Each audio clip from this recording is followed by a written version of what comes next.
चलिए, चौथा घर। चौथा घर क्या है? इसे हम कहते हैं मातृभाव। क्योंकि इसकी सबसे बड़ी पहचान ही यही है कि ये हमारी माँ का घर है। और हमने जब सब ग्रह कल देखे थे तो हमने चंद्रमा को क्या उपाधि दी थी? प्रिंसेस की, रानी की, माँ की, क्योंकि उसमें मातृत्व वाली क्वालिटीज है। इसलिए इस घर का कारक चंद्रमा है, उसमें क्वालिटीज हैं इस घर में। ये हमारे मन का भी घर है, ये हमारा सुख स्थान भी है। आप याद रखना, कभी भी आपने ये देखना है कि जिंदगी में यार पैसा है, दौलत है, गाड़ी है, सब कुछ है मेरे पास, यार पीस ऑफ माइंड क्यों नहीं है? क्योंकि आपका फोर्थ हाउस डिस्टर्ब है। उसका क्या हल है वो भी आपको मैं बताऊंगा। जन्म कुंडली में जो चतुर्थ भाव है, वहां से हम प्रसन्नता, या इसको सुख भाव भी कहते हैं, इसे माता के भाव के तौर पे भी जाना जाता है। ये भाव आपके निजी जीवन, घर में आपकी छवि, माता के साथ आपके संबंध, परिवार के अन्य सदस्यों के साथ आपके संबंध, आपकी सुख सुविधाएं, स्कूल की शुरुआती शिक्षा, तो सब यहां से देखते हैं। अब जिसका फोर्थ हाउस डिस्टर्ब है, वो जब आपके पास आएगा, आप कुंडली खोलोगे, आप पहले पूछ लोगे आपकी माता जी की तबीयत कैसी है। अगर कोई बहुत बुरे ग्रह हुए तो हो सकता है बचपन में ही उनकी माता जी चले जाए। ऐसी कुंडली देखी है मैंने, जब अगर यहाँ पे शनि की प्लेसमेंट है और राशि भी मंगल की पड़ी है जो कि शनि के मित्र नहीं है, कल हमने फ्रेंडशिप भी देखी थी, तो बचपन में ही माता जी नहीं रहती है। अब ये पत्थर पे लकीर नहीं होगी कि वो नहीं ही रहेंगी। हो सकता है बच्चा कहीं जन्म दिया हो और उसके बाद वो कहीं चला जाए पढ़ने के लिए, या किसी रिलेटिव के पास चला जाए। तो माता से अलग होने की कहानी मैं कर रहा हूं अगर फोर्थ हाउस डिस्टर्ब है। लेकिन अगर फिर भी साथ में ही रह रहे हैं, कोई कहे नहीं मैं तो अपनी मम्मी के साथ ही रहता हूँ, तो उस कंडीशन में क्या हो सकता है? माता जी की तबीयत निरंतर लगातार खराब हमें दिख सकती है अगर ये हाउस डिस्टर्ब है। तो ये हमारी माता का घर है। और क्या देखेंगे? यहां से हम देखेंगे सबसे बड़ा सवाल जो कंसल्टेशन में लोग पूछते हैं, मैंने मैक्सिमम देखा है, क्या मैं अपना घर बना पाऊंगा कभी? ये हमारा घर भी है, ये भूमि भी है, जमीन। और यहीं से आपको पता चलेगा कि आप अपना घर कब बना पाओगे। घर बनेगा कि नहीं, ये बता देगा। अगर अच्छे ग्रह बैठे हैं, चीजें ठीक है, आप कह दो यहाँ आपका घर बनेगा, फिर उसका अगला सवाल आएगा, कब बनेगा? मैं तो बहुत प्रयास कर रहा हूँ। उसके लिए आपको फिर महादशा में जाना पड़ेगा कि इस घर की दशा आ रही है तो बन जाएगा।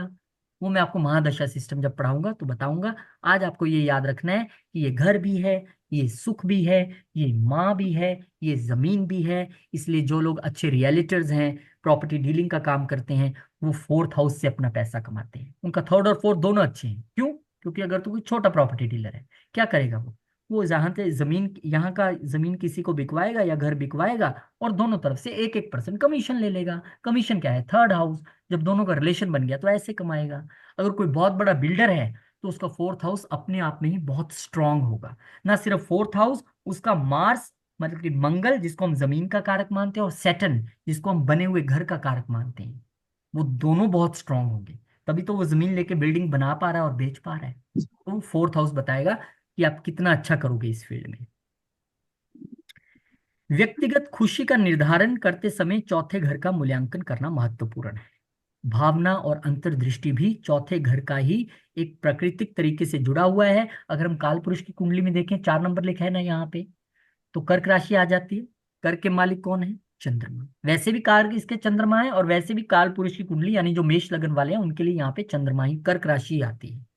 चंद्रमा चौथे घर का कारक है और माँ का प्रतिनिधित्व करता है। इसलिए जब आप चौथे घर के मामलों का मूल्यांकन करते हैं तो आप हमेशा चौथे पर, चौथे घर के शासक और जन्म कुंडली में चंद्रमा पर ध्यान देंगे। अब मान लीजिए किसी का चौथा घर बहुत अच्छा है, सारी चीजें ठीक है, लेकिन वो फिर भी कह रहा है कि मेरी मदर ठीक नहीं है, या मदर से मन मुटाव है, तो कैसे देखेंगे आप? फिर आएगी प्लेयर की बारी, यानी कि चंद्रमा जो माँ को रिप्रेजेंट करता है। वो कहीं ना कहीं कुंडली में राहु केतु के साथ है, या वो मंगल के साथ है, या वो शनि के साथ है, वो पीड़ित हो गया। तो सिर्फ चौथा अगर बहुत अच्छा रहे, आपके मदर तो बिल्कुल ठीक है, ओके डन। वो कहेगा नहीं नहीं, मदर प्रॉब्लम चल रही है। तो आपने एक चीज नहीं देखनी है, सिर्फ ग्रह का विचार भी करना है। कि अगर पिता के लिए मैं 9वां घर देखने जाऊंगा तो ऐसा नहीं मैं एकदम कह दूंगा सब ठीक है, मुझे सूर्य की प्लेसमेंट भी देखनी पड़ेगी कि सूर्य महाराज कैसे हैं, तभी मैं पिता के बारे में कुछ बोल पाऊंगा। तो ज्वाइंटली देखना पड़ता है। चौथा घर यह दिखा सकता है कि कोई व्यक्ति कितना दयालु या निर्दयी है। क्यों? मन है ना, ये मन। अब किसी का मन तो ऐसे ही पसीज जाएगा। कोई कुछ लेने आया, और आप दुकान पे बैठे हो, चीज है 20 रुपए की, वो कह रहे हैं मेरे पास तो 15 ही है। अगर आपका चौथा घर में सौम्य ग्रह है, शुक्र है, बुध है, चंद्रमा है, तो आप क्या कहेंगे?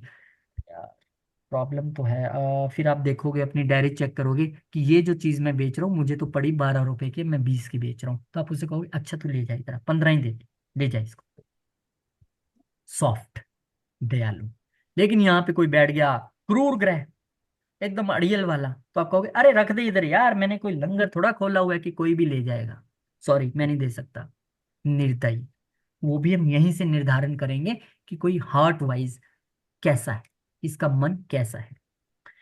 शरीर का वह हिस्सा है जो इस घर का प्रतिनिधित्व करता है, वह छाती और हृदय। Very important, note down.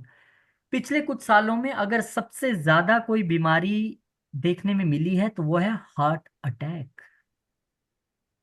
हर 10 में से पांचवा बंदा हार्ट अटैक, स्टंट डाल दिया, हार्ट अटैक। तो ये हमारी छाती का पोर्शन है। शोल्डर हो गए ऊपर, अब थोड़ा नीचे आ जाइए, क्या है ये? चेस्ट, हमारा हार्ट। अगर यहाँ पे क्रूर ग्रह आ जाए, या उनकी दृष्टि आ जाए, या ये हाउस डिस्टर्ब हो जाए, तो बहुत मुमकिन रहता है कि हार्ट की प्रॉब्लम हो सकती है। होगी ही, ऐसा हम नहीं कह रहे हैं, क्योंकि हमें सूर्य को भी देखना पड़ेगा। हम कह रहे हैं हो सकती है। अब किसी अच्छे ग्रह की दृष्टि आ गई, या हो सकता है उसकी चौथे की कभी आए ही ना उसकी दशा, या वो वीक ही इतना हो। तो आपको ये चीजें सारी नोट डाउन करनी है कि ये क्या रिप्रेजेंट कर रहा है। तो ये हमारे हार्ट को भी रिप्रेजेंट करता है। तो आपको यहाँ से, जैसे मैंने आपको बताया था कि जब मेरा एक्सीडेंट हुआ था 2014 अक्टूबर नवंबर में, तब मेरी जो दशा आई थी राहु और सन की, और मेरा सन यहीं पे बैठा हुआ है, और मुझे 10 दिन पहले उन्होंने बता दिया था कि कुछ प्रेशर यहाँ पे आने वाला है, क्योंकि वो एस्ट्रोलॉजर है। अब वो ये तो नहीं बता सकते थे कि क्या होगा, ना ही हमें किसी को ऐसे खुल के मुंह पे बताना चाहिए, हमें तो उसे अलर्ट ही करना है ना। तो अलर्ट कर दिया था उन्होंने, और सारा प्रेशर एक्सीडेंट के दौरान, जब राहु और सूर्य की आई दशा, अंतर आया सूर्य का, तो 20 दिन में ही उसने एक्सीडेंट भी करवा दिया। तो वो यहीं से है। तो आपको ध्यान रखना है इस चीज का। चलिए, अब मोटे मोटे तौर पे क्या देखा हमने चतुर्भाव से? माता, सुख सुविधा, वाहन। यस, यहां से हमारे व्हीकल्स भी हैं। मैं गाड़ी खरीदूं कि ना खरीदूं, खरीद पाऊंगा कि नहीं खरीद पाऊंगा, अपने नाम पे लूं या किसी और के नाम पे। तो आपको वो भी यही से देखना है कि ये बंदा कितनी सुख सुविधाओं वाला है, कितने वाहन इसके पास हैं। 2 गाड़ियां हैं, 4 गाड़ियां हैं, या एक भी नहीं है, या बाइक ही है। अचल संपत्ति, घर, जो आप जमीन बनाएंगे, जो आप प्रॉपर्टी बनाएंगे, वो जब बन जाएगी, इकट्ठी हो जाएगी पूरी वेल्थ, हम वो सेकंड हाउस बन जाएगा, वो कहेंगे हम इसके पास इतनी वेल्थ है। लेकिन वो पर्टिकुलर जो वेल्थ है, सिर्फ घर और जमीन, वो हम फोर्थ से ही देखें। ये लग्जरी घर में रहेगा, या बिल्कुल सिंपल से 1 BHK में रहेगा। आप किसी का घर देख के ये फोर्थ हाउस देख के ये भी बता सकते हो कि ये कैसे घर में रहता होगा।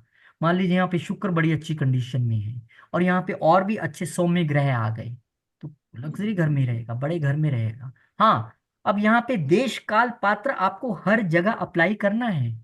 अगर आपके सामने कुंडली दिखाने वाला बैठा ही कोई बेचारा साइकिल वाला है मेरे जैसा, अब उसको आप कहो यार तेरे चौथे घर में तो शुक्र हो चुका है, कमाल होगी यार, तेरा तो बड़ा तगड़ा विला होगा। अब वो कहेगा नहीं बाबूजी, मैं तो रहता हूँ तो किराए पे ही हूँ।